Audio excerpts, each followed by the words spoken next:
Welcome to my channel, where we discuss everything and all things politics, economy, and development in Nigeria and around the world.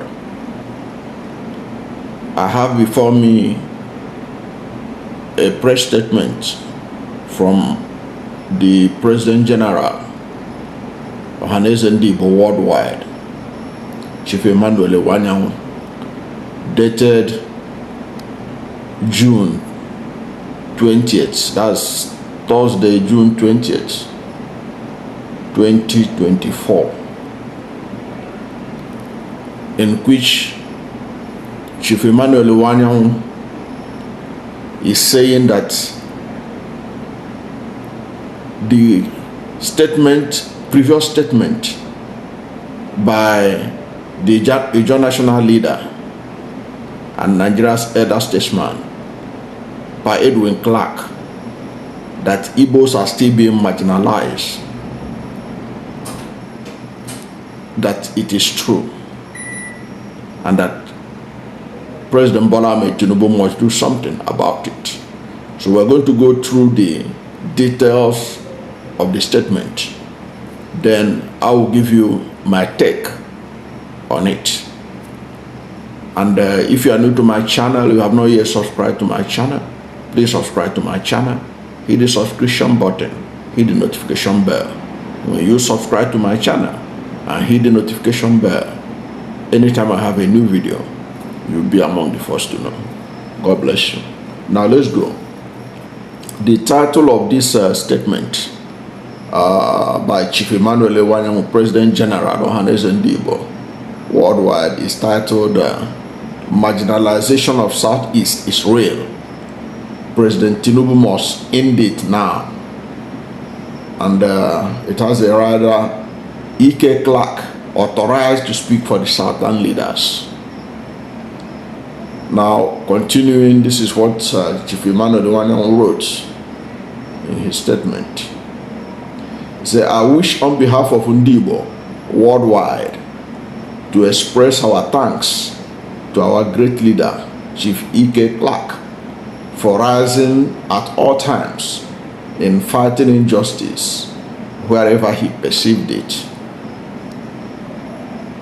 For the avoidance of doubt, South-South, Southwest, and Southeast have formed alliances. We have formed a union of Southern Nigeria, and the leaders therein are as follows: Chief E.K. Clark and Emmanuel Essien, South-South, Pa Ayo Adebanjo of Afenifere, Southwest, Chief Emmanuel Iwuanyanwu Ohanaeze, Southeast. We have unanimously accepted the leadership of the two oldest leaders of the group, Chief E.K. Clark and Pa Ayo Adebanjo. We later formed a union of Southern and Middle Belt Leaders Forum. The leader of Middle Belt is Dr. Boju Bitrus. By this union, Chief Edwin Clark is authorized to speak on any part of Southern and Middle Belt of Nigeria. Sometimes in 2023, I reported the high level of marginalization of Igbos to this forum of Southern and Middle Belt leaders. This marginalization is clear from the following points. A. Southeast is the only geopolitical zone in Nigeria that has got only 5 states, whereas other zones have between 6 and 7 states. 48 ministers were appointed by Mr. President. By law of federal character, Southeast should have 8 ministers, but we have only 5 ministers, while other zones have up to 10. All the efforts to develop railway infrastructure in Nigeria, nothing was done in the Southeast, in spite of the fact that our people are traders who travel a lot. The Nnamdi Kanu has been incarcerated for many years, and every effort to plead his release met with failure, while many other Nigerians arrested and accused of similar offenses have all been released. According to the Federal Character Commission, the presidency is zoned to rotate north and south instead of rotating through 6 geopolitical zones. This has made it impossible for Southeast to produce a president when 2 large zones come together to deny Southeast the opportunity. The presidency was zoned to the south. The Southern and Middle Belt met, deliberated, and resolved to zone it to the Southeast. In their own opinion, justice demanded that it should be zoned to the Southeast. They therefore zoned it to the Southeast. Later on, Southwest candidate emerged in the All Progressive Congress, APC, being the political party in power. Southern and Middle Belt Leaders Forum resolved to support an Igbo candidate. This is how the support for Peter Obi came up. From the result of the election, Mr. Peter Obi won clearly in Lagos, Delta, and Abuja. Many other places, including the Middle Belt,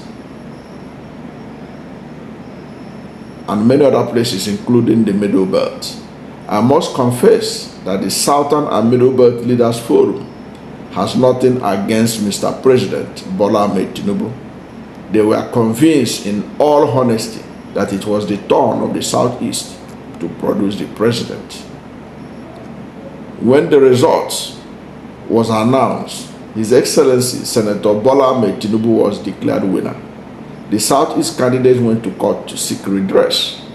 However, as the Supreme Court of Nigeria affirmed Mr. President's victory as law-abiding citizens who believe in the rule of law, we congratulated His Excellency Mr. President and promised to give him every support he requires to rebuild Nigeria for good. It may interest anyone who cares to know that we have manifested this in practical terms. For example, when many parts of Nigeria were going on demonstration, Southeast was approached to join. But as a leader of Southeast, I made a proclamation telling my people not to join, and they hearkened to my voice and never joined the protest. We in the Southeast have made substantial investments in many parts of the country, and it is in our interest to assist Mr. President Bola Ahmed Tinubu to succeed. Any failure by Mr. President will be a calamity to Igbos who have made huge investments in many places in the country. We sincerely expect the government to reciprocate this gesture by attending to some of our problems. I had at one of our meetings of Southern and Middle Belt Leaders Forum brought up the problems of obvious marginalization of my people by the federal government, and the forum expressed their sympathy to the Igbos.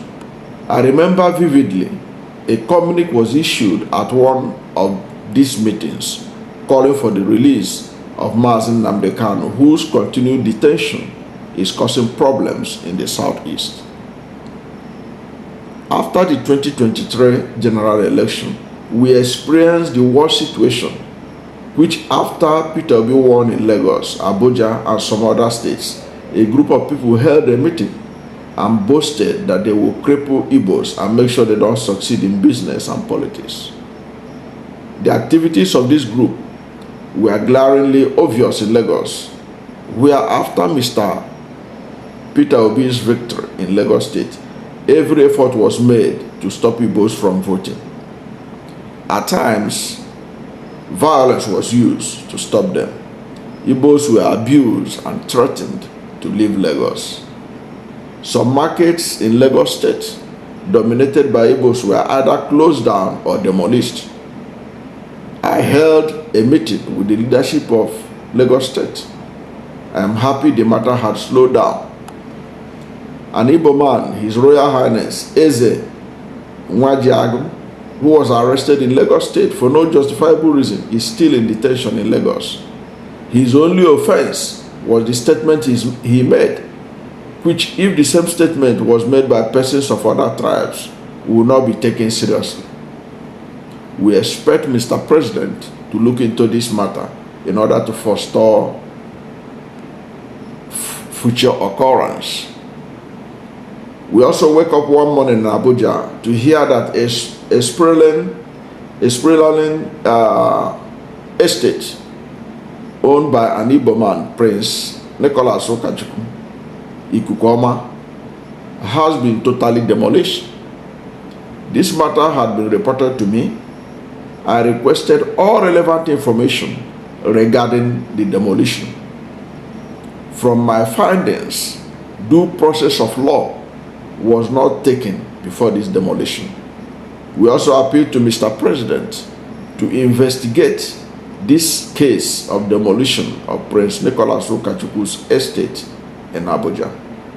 Having said this, we must thank Mr. President, His Excellency Senator Bola Ahmed Tinubu, GCFR, for appointing one of our very intelligent and reliable sons, Rear Admiral Emmanuel Ogala, Chief of Naval Staff, Federal Republic of Nigeria. We are convinced that by the grace of God, he will do well. The reports I received from the public show he is doing well. The Honorable Minister of Works, His Excellency Engineer Dave Umahi, FNSE, from all indications, is doing very well. I congratulate him. Signed, Chief Emmanuel Iwuanyanwu, President General Ohanaeze Ndigbo Worldwide, dated Thursday, June 20th, 2024. That was a statement by Chief Emmanuel Iwuanyanwu. First of all, agreeing that, there were some people who were attacking Edwin Clark when he said that the Igbos are being marginalized, that the marginalization of the Igbos continues. And he listed some of these things Iwuanyanwu listed here that had been done against the Igbos deliberately by the federal government of Nigeria, these are some of the things that happened mostly during Buhari administration, and Bola Ahmed Tinubu seemed to have continued where Buhari stopped. And of course, we all know that Bola Ahmed Tinubu, in his campaign, he said he's going to continue from where Buhari stopped. He's going to build on the foundation or the legacy of Buhari. So apparently, he is continuing with that marginalization. Because I can tell you for free, as somebody who follows public policy that goes on in Nigeria, if you look at all the strategic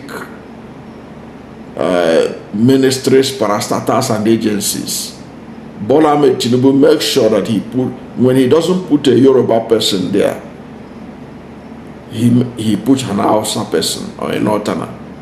That's the pattern. So you discover that most of the key parastatals, agencies of government that Tinubu made appointments after dissolving the several boards that he did, he had deliberately marginalized people of Southeast origin. And the truth of the matter remains that there is no position in this Nigeria that you cannot get a qualified Southeasterner. Whether we like it or not, Southeast has the largest pool of professionals of any kind. If it is aerospace engineering, anything you can think about, you can't have people lacking. So there's virtually no department But if you look at all the strategic departments, even in science and tech, places that they know that even the Southeast has comparative advantage, they are pushed aside, they are not appointed. And we all know it in this country, that when it comes to science and tech, Southeast has gone far. But you find out, just go and check those who are in charge of DGs that has to do with the aerospace technology and all the things that has to do with science and tech. They're not even there. In the strategic area of economy, agencies that has to do with economy, they are not there. So what Iwuanyanwu said is the absolute fact. The marginalization continue. Like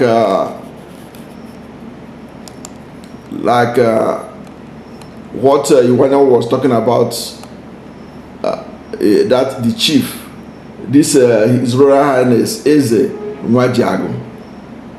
I remember at that time, you know, what he said at that time was not something that should be taken serious. But like they say, you can see how they have kept him in detention since. Nobody even talked about him. If not for Iwuanyanwu remembering him now, nobody remembers him.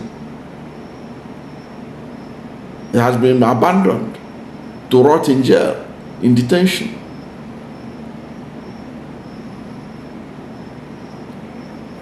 It's the same thing with Nnamdi Kanu. That's what Iwuanyanwu is talking about. If Nnamdi Kanu is a Yoruba person, Tinubu would have found a reason to release him. That's a fact. Do we hear anything about Igbo again? Has Sowore not been left off the hook? So that is a fact. And Ohanaeze has done a lot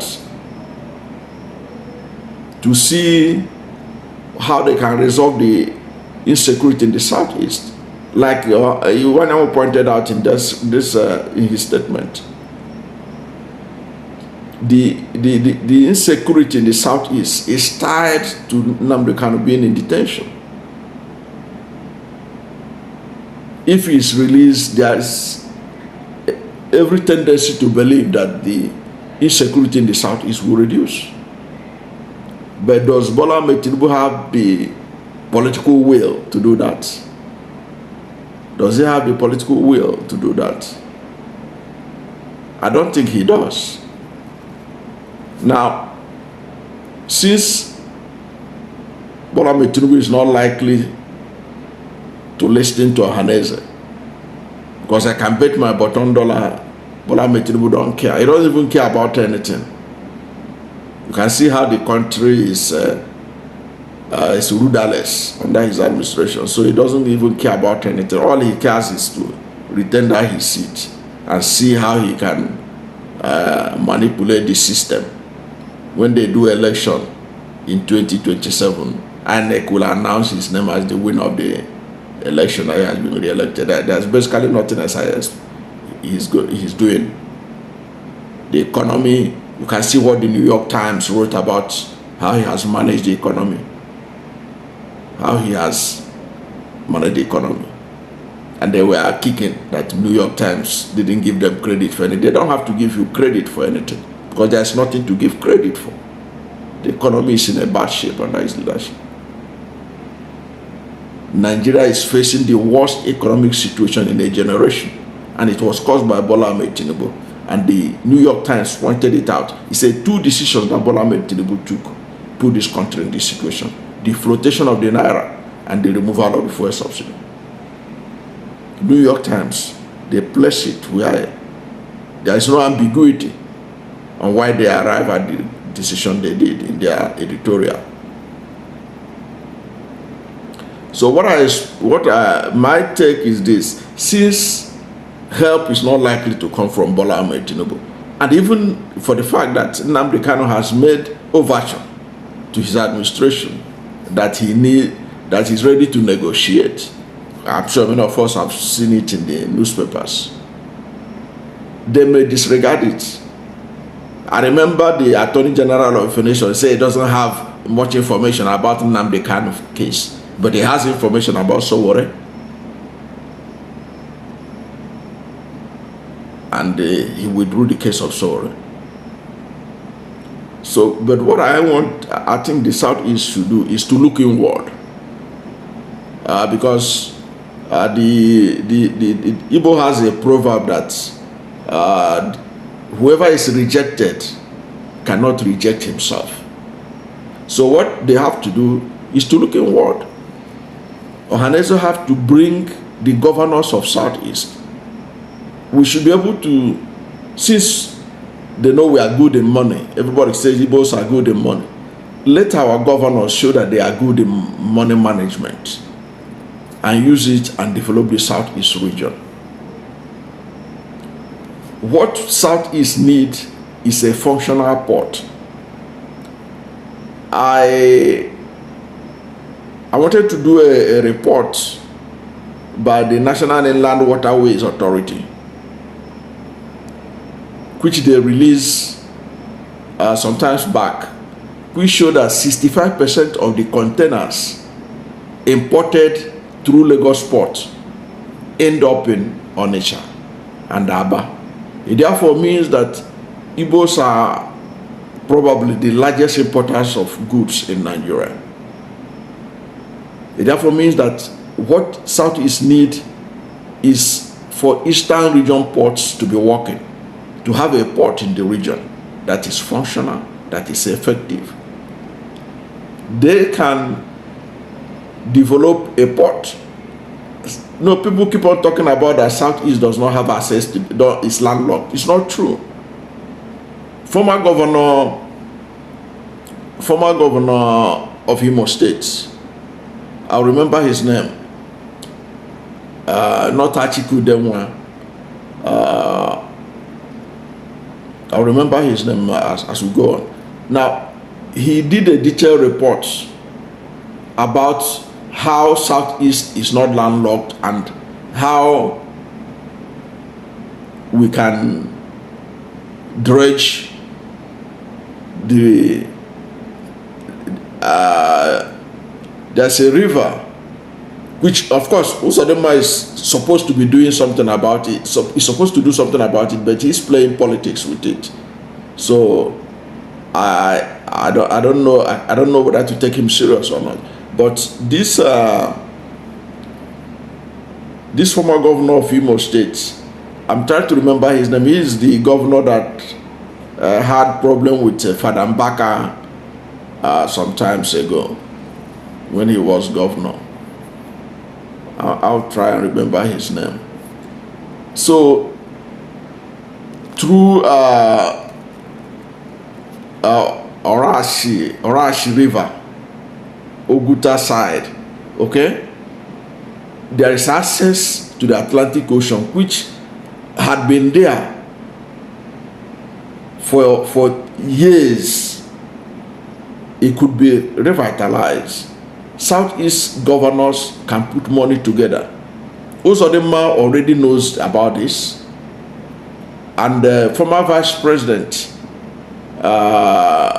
Yemi Osibanjo kicked off a dredging that's supposed to have started from that place, and Osibanjo confirmed that that can take Southeast directly to the sea.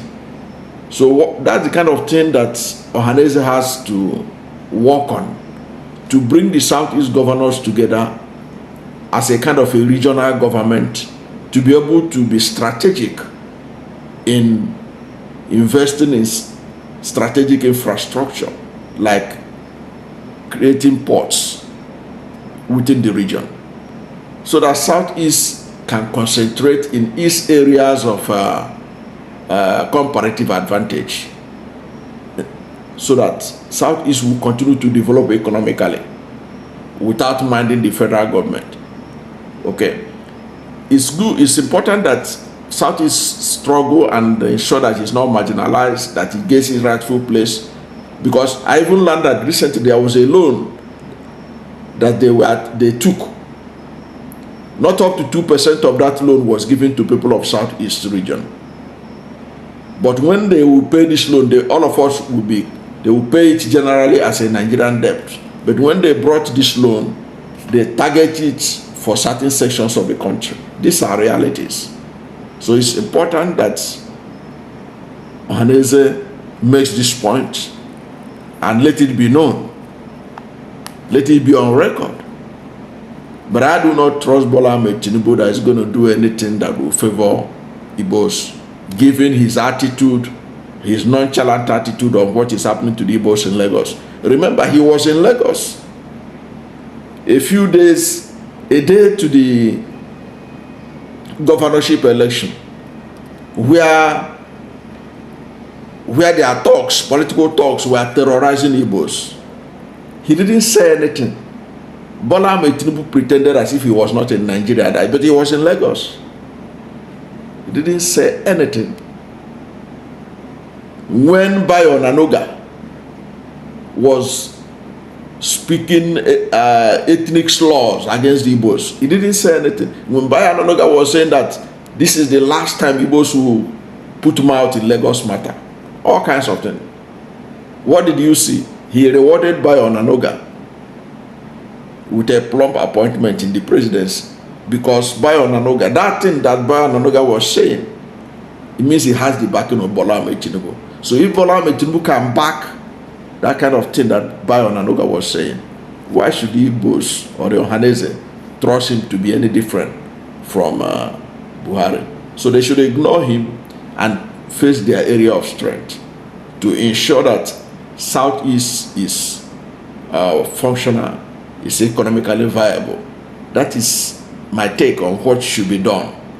Southeast leaders should look at their areas of strength and then find a way, because since they don't want to release Nnamdi Kanu, it means that they want instability in the Southeast. They want Southeast to be destroyed economically. But Southeast should not allow themselves to be destroyed.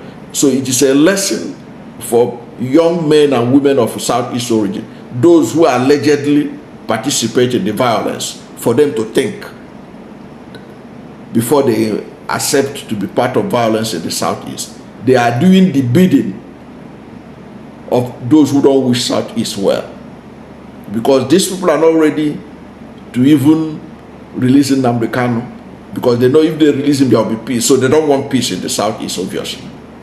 So don't play into their hand by being used as a tool to be committing violence in the Southeast, because as long as the headline keep on talking about violence in the Southeast, even foreign investors will be scared to come and invest. That's the area that Ohanaeze should pay attention.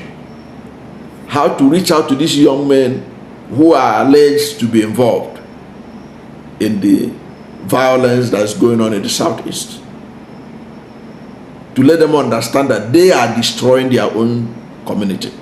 They are destroying their own land. They are setting Southeast back. They are setting Southeast back hundreds of years. Southeast, we know what we passed through to be where we are today after the Civil War with only 20 pounds.